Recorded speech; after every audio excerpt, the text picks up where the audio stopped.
Ganito lang gagawin yung mga idol kapag ang gala nyo ay mas sobrang takaw na sa gasolina at namumroblema ka na. Malamang niya ng filter mo ay sobrang dumi na o kaya wala na, sira na. Gawin nyo mga idol, tanggalin nyo na yung pinaka yung pinaka board niya. Lagyan nyo na lang ng tela. Ayan o, ganyan ginawa ko, tela na lang ng damit yan. Nilagyan ko ng tela ng damit, yun nilang binalit ko. Para yung hangin mga idol papasok na. Kasi ano yan mga idol nawawala ng hangin kaya hindi masyadong makahinga yung motor natin Kaya gawin nyo mga idol, tanggalin nyo na lang yung palitan nyo ng tela.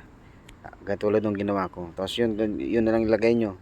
Tanggalin nyo na yung karton kasi yun yung nagpapatakaw sa gasolina doon, nasasakal na masyado. Kaya ayun, palitan nyo na, gawin nyo na lang tela. Ayun, sulit yan mga idol. Yan, garantisado babalik sa dating tipid yung gala nyo. Siyempre pag napalitan mo na yung mga idol, konting tono-tono lang. Tapos yun, pasok na. Okay na ulit yung gala nyo, matatanggal na ulit yung pagiging matakaw niyan. Sulit na sulit yan mga idol. Sulit. Thank you.